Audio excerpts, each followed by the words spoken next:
All right, let's dive right into this explainer. Picture this, August 25, 2026. A massive chunk of stock market value just vanishes, literally wiped out in a single day. It's the kind of event that deserves way more attention than just a passing headline, and we're going to investigate exactly why it happened. Because honestly, the clues left behind on that specific day offer a massive warning and a really clear roadmap for anyone holding stocks right now. Just look at the sheer scale of this collapse. We're talking about Dick's Sporting Goods here. By the time the closing bell rang, the stock had plummeted nearly 31%, settling at around $124 a share. A stock falling by almost a third in a single trading session, that is something you usually see with a distressed company teetering on the verge of bankruptcy, right? Definitely not a healthy, established giant of American retail. So it really begs the question, why did billions in value just vanish? I mean, Dick's didn't magically become a worthless company overnight. They are still one of America's largest sporting goods retailers, pulling in billions of dollars in annual sales. Just a few months prior, Wall Street absolutely loved this stock. So why would they suddenly decide to wipe out that much shareholder value in the blink of an eye? Well, to figure that out, we need to look at the numbers. Which brings us to part one of our investigation, the 31% collapse. Here is our first major clue. Dick's actually reported a massive $5.59 billion in Q2 sales, but they narrowly missed Wall Street's expectations, and their earnings per share came up a bit short too. But honestly, that slight miss wasn't the real shockwave. The actual catalyst for the crash was management slashing their full-year guidance. You see, thanks to their $2.4 billion acquisition of Foot Locker, they're basically drowning in bloated legacy sneaker inventory. And to clear all those boxes out of the warehouse, they are being forced to rely on heavy, margin-crushing discounts. Let's zoom out a bit. For part two, the consumer has changed.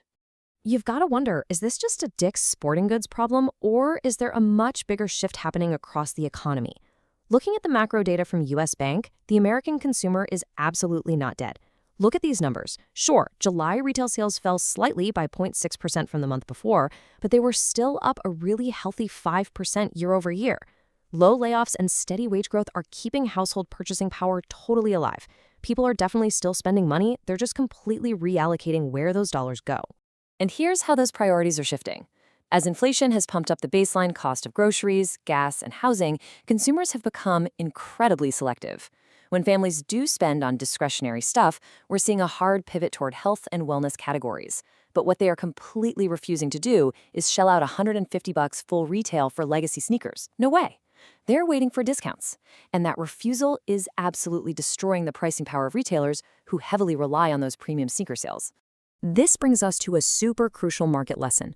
A good company does not guarantee a good stock return. Think about it. You can have a fundamentally great business, moving a massive volume of product, but if you're pushing that volume through heavy promotions and discounts, that does not equal economic growth for the shareholders.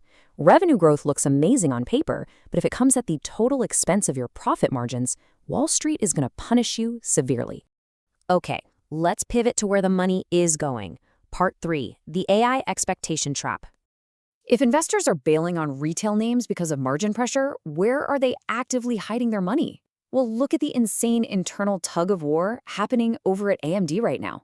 Total second quarter revenue was up a massive 50% year over year. But you have to dig deeper. Their data center segment absolutely exploded, growing by 107%. That right there is Wall Street's singular, all-consuming obsession, AI infrastructure. But get this, that incredible growth is actively masking a steep 31% drop in their gaming revenue. The market literally doesn't care right now because the AI narrative is just that strong. But guys, this creates a really dangerous trap. Look at the massive contrast between actual company quality and the stock price for AI darlings like AMD and Marvell technology. Marvell is crushing it with custom silicon and networking for AI clusters. These are undeniably great companies, but they're trading at nosebleed forward valuations. At one point, AMD was trading at something like 50 times its estimated 2027 free cash flow. So the real question isn't whether these are good companies. The question is, how many years of absolute flawless future success are already priced into the stock today? Which leads us to a bit of a wild card. Part 4, hidden signals of confidence. What happens when we tune out the AI hype and the retail despair and look for completely hidden signals? Well, when markets grow chaotic, insider buying becomes a really quiet but powerful signal. According to Benzinga's data, executives rarely buy stock on the open market during a downturn unless they see something we don't. At CarMax, a director bought $500,000 worth of stock, even with major auto affordability headwinds. Insiders at Sportsman's Warehouse are quietly accumulating shares at bargain prices. And at the biotech firm Kura Oncology, the CEO stepped up and bought roughly $1.2 million in shares. That is real conviction, backed by cold hard cash and direct operational knowledge. And that massive insider buy at Kura Oncology matters for a very specific reason. Normally in biotech, it's all just hope and clinical trials, right? But Kura actually reported $9.1 million in Q2 net product revenue for its commercialized drug. That's up 57% from the previous quarter. Plus, they saw a 35% jump in new patient starts. So yes, biotech is always a high-risk boom-or-bust play, but this specific insider buying is actually backed by real, accelerating commercial growth. All right, let's tie all these clues together in Part 5, the valuation reality check. It's time to solve the ultimate mystery. What is Wall Street actually willing to pay for in this exact economic moment? It all comes down to the stark difference between simply generating sales, revenue growth, and actually growing a business economically. If you're just slashing prices to move inventory out the door, like Dick's, sure, you're growing revenue, but you're destroying your economic base. Markets are only going to reward growth when it actually beats the expectations already baked into the price.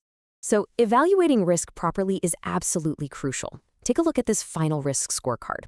We are judging these stocks not by their daily hype, but by their core business quality, growth trajectory, and major risks. Dick's has a rock-solid core, but they're swinging against consumer shifts and Foot Locker uncertainty. AMD is strategically vital, pulling over 100% data center growth, but carries the massive risk of an excessive valuation. Marvell has high AI opportunity, but those expectations are entirely priced in. And Kura Oncology offers rapid commercial growth, but faces steep clinical and regulatory hurdles. So here is the final verdict on where these four very different companies might fit into a strategy.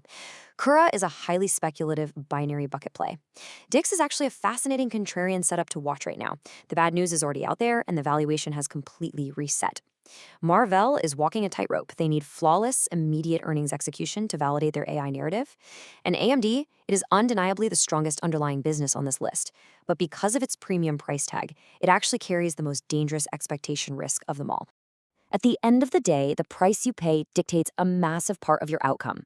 A company doesn't actually have to fail for you to lose money. Their future reality just has to fall short of their future expectations. So I'll leave you with this provocative thought. Look at the stocks you're holding right now. Are you valuing them based on what they did yesterday, or are you fully aware of what the market has already priced into their tomorrow? Something to think about. Thanks for joining me on this explainer, and remember to always question those expectations.